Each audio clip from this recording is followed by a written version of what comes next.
She said, "I'm going to my high school ex's birthday party. You weren't invited, so don't wait up." I said, "Enjoy yourself."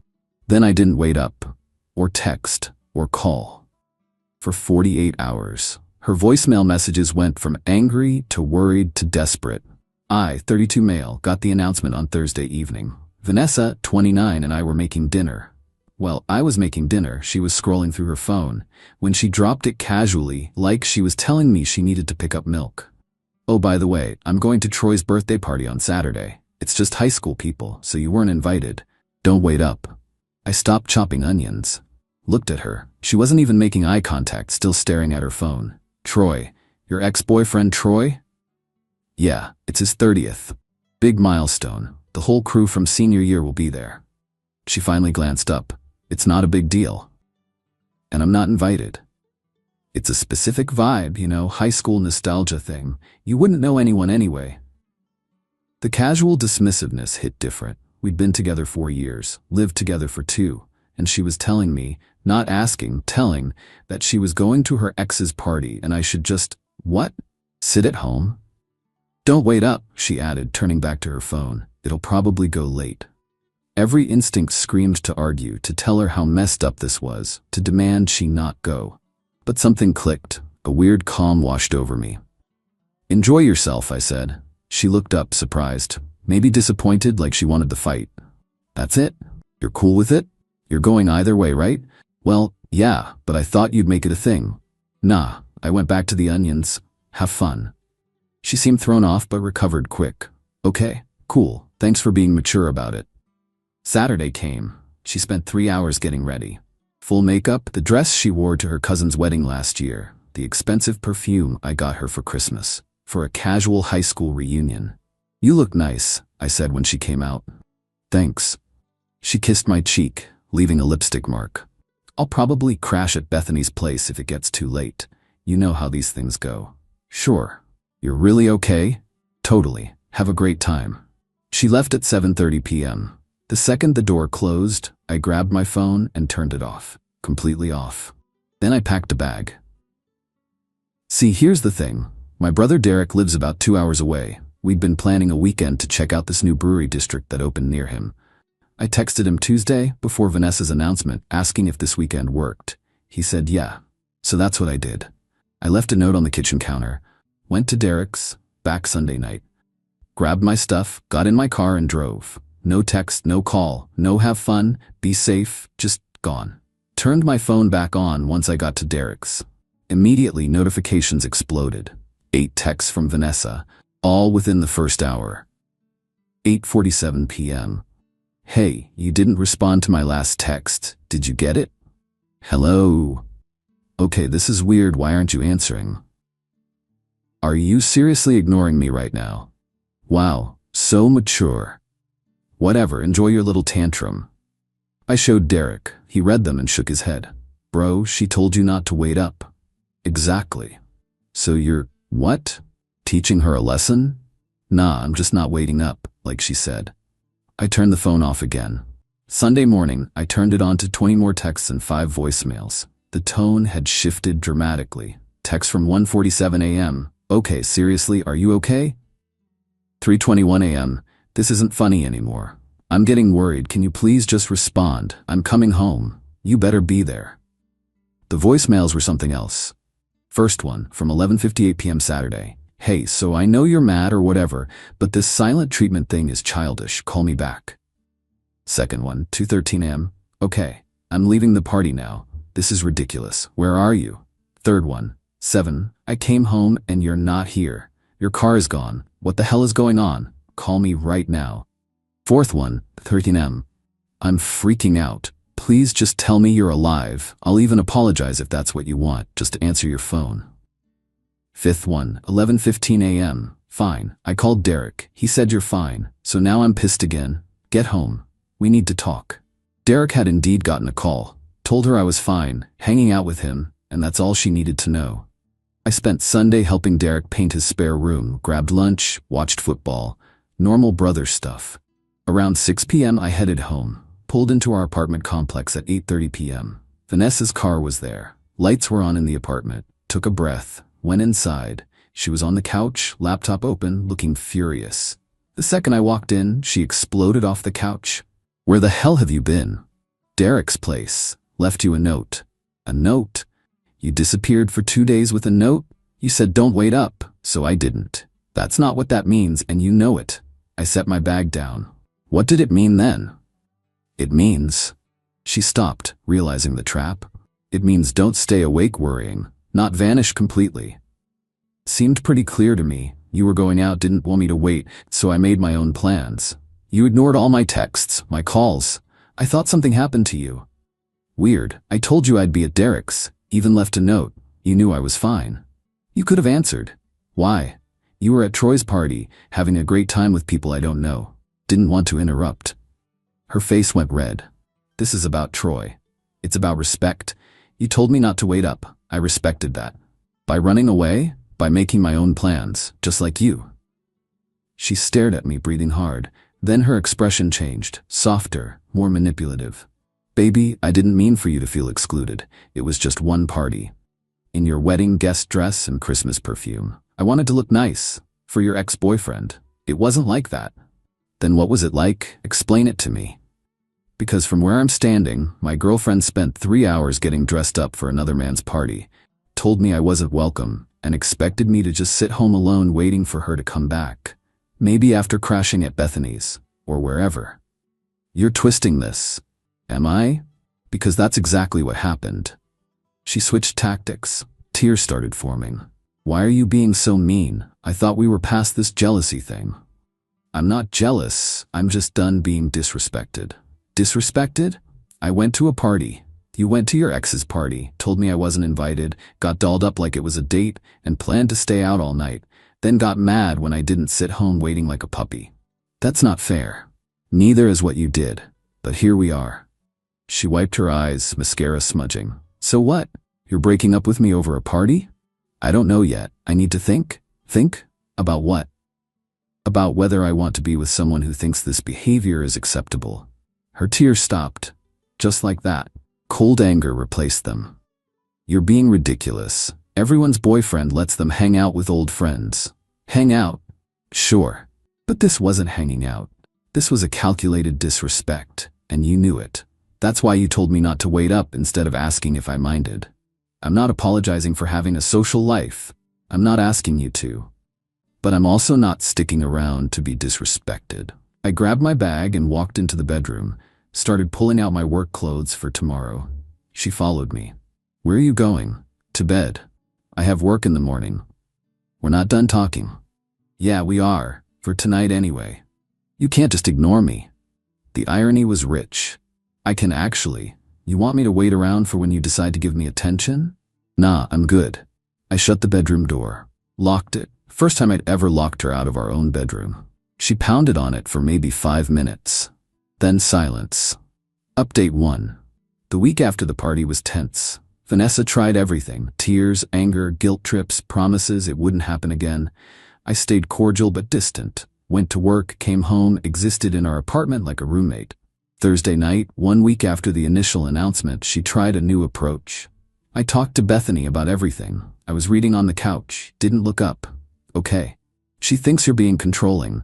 She's entitled to that opinion. She said if my boyfriend did what you did, she'd leave him. Good thing she's not in this relationship then." Vanessa sat down next to me. "I don't understand why you're still mad. It's been a week." "I'm not mad." "Then what are you?" I closed my book. Looked at her. Evaluating. Evaluating what? Whether this relationship is worth continuing. She recoiled like I'd slapped her. "Over one party?" "It's not about the party. It's about the disrespect. The entitlement. The expectation that I'd just take it. I didn't cheat. I didn't do anything wrong. You prioritized your ex-boyfriend's feelings over mine. Spent 3 hours making yourself beautiful for him. Told me I wasn't welcome. Then got mad when I didn't sit home waiting. It wasn't about Troy. Wasn't it though? Be honest. If it was any other friend's party, would you have tried so hard to look perfect?" She hesitated. Fatal mistake. "That's what I thought." "Okay, fine. Maybe I wanted to look good. So what? I used to date him. I wanted to show I'm doing well. That's normal. At your current boyfriend's expense? That's the part that's not normal." You're making this into something it's not. Then help me understand. What would you have done if I told you I was going to my ex-girlfriend's birthday party? You weren't invited, and not to wait up? Silence. Exactly. Friday night, her mother got involved. Diane called my phone around 8 p.m. Hello? We need to talk about Vanessa. Diane's voice was sharp, accusatory. Hello to you too, Diane. Don't be smart. My daughter is devastated. She says you've been giving her the silent treatment for a week. That's not accurate. I've been cordial, just distant. Over a party? You're going to throw away 4 years over a party? Did she tell you the details? About whose party it was? Her old friend Troy. So what? Her ex-boyfriend Troy, the party I wasn't invited to, that she got dressed up for like it was a wedding. Pause. Well, she's allowed to have friends. Absolutely. But she's not allowed to disrespect me and expect no consequences. Consequences? Who do you think you are? Someone who knows his worth. Look, Diane made a choice. She chose to prioritize her ex's feelings over mine. Now I'm making choices about what I'll accept in a relationship. You're being a child, maybe? Or maybe I'm finally setting boundaries. Either way, this is between me and Vanessa. She loves you? Then she has a funny way of showing it. I hung up. Probably shouldn't have, but I was tired of defending my position. Saturday morning, Vanessa was cold, barely spoke. Around noon, Bethany showed up, without being invited. I was in the living room when I heard Vanessa let her in. Hey, Bethany said, spotting me. We need to talk. Do we? Yeah, you're being super unfair to V. I set down my coffee. I'm listening. She went to a party. That's it, and you're punishing her like she committed a crime. Is that how she explained it? She said you disappeared for 2 days and have barely spoken to her since. Did she mention why? Bethany waved her hand dismissively. Because she went to Troy's party. Big deal. Without me. After telling me I wasn't invited, after getting dressed up like she was going on a date. So? She wanted to look good. Girls do that. For their ex-boyfriends? While their current boyfriend sits home? You're insecure. I laughed. Couldn't help it. Yeah, sure, that's it. I'm insecure. Not that my girlfriend disrespected me and expected me to be okay with it. It's controlling to tell your girlfriend who she can see.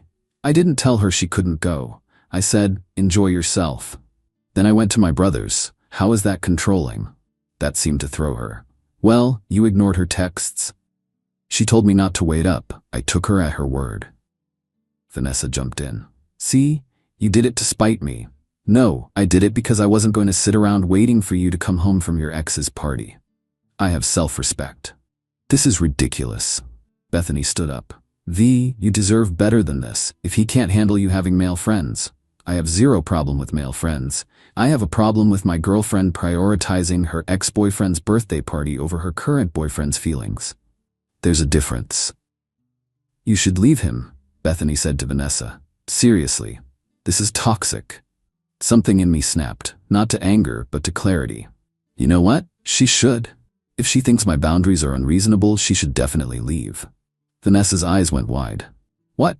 I'm serious. If you think going to your ex's party without me, dressed to impress, then getting mad when I don't wait around is acceptable behavior, leave. Find someone who'll put up with it. You don't mean that.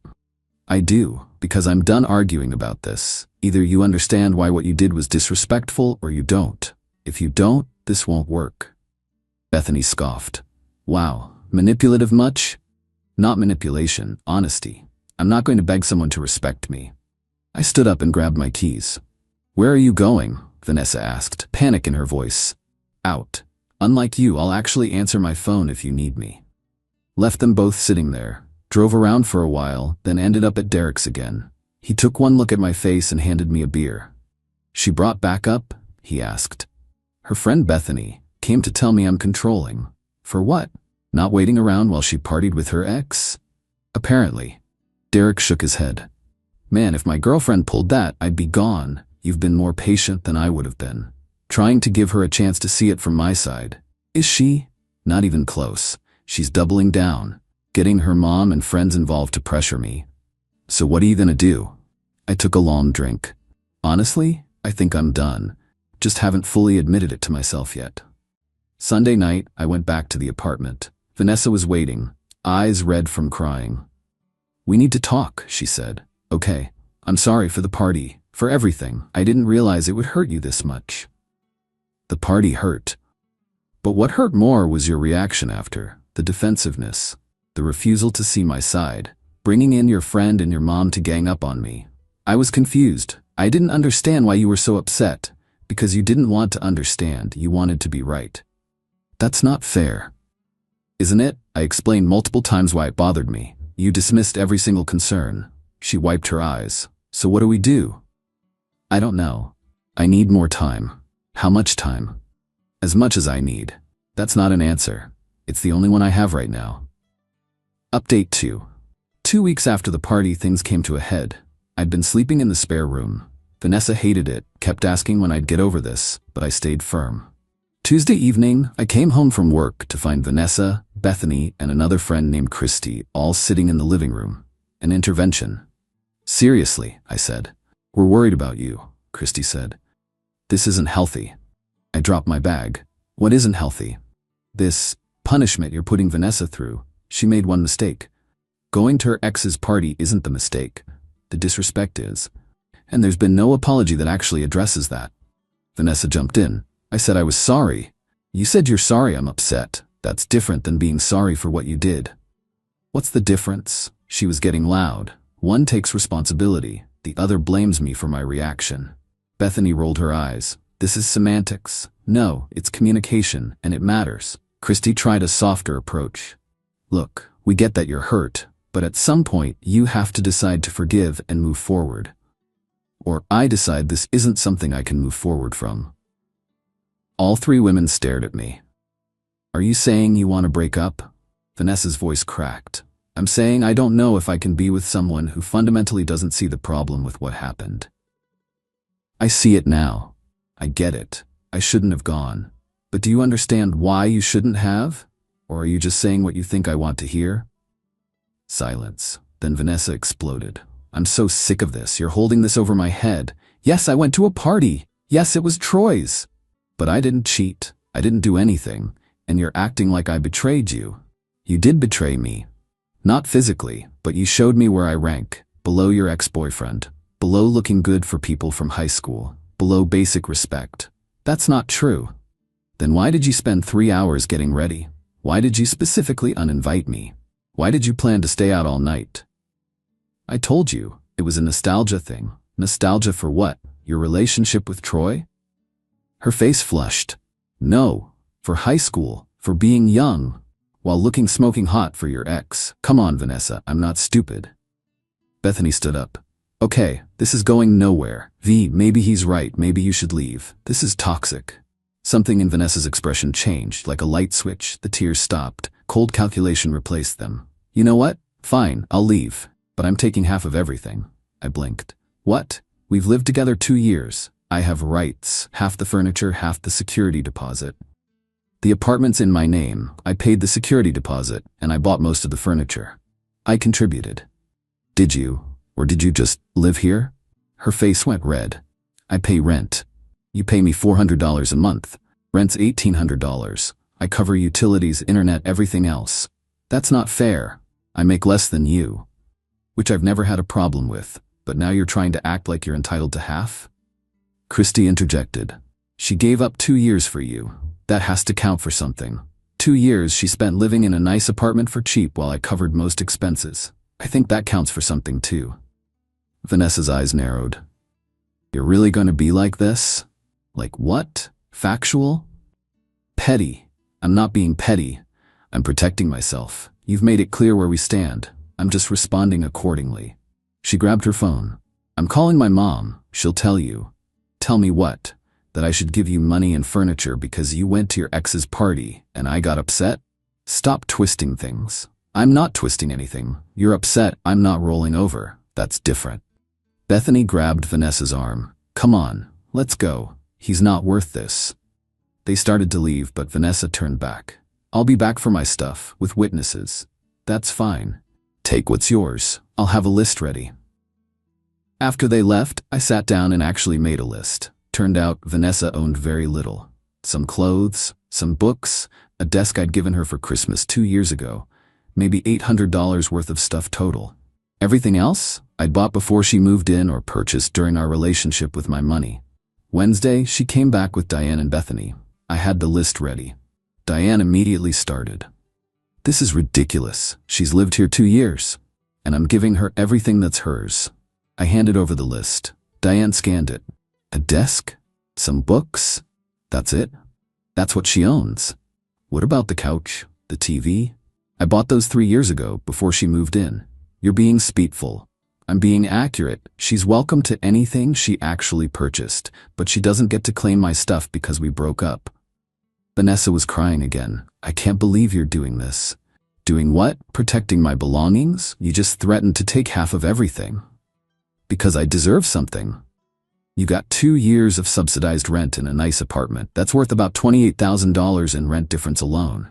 I think that's something. Diane's mouth opened and closed.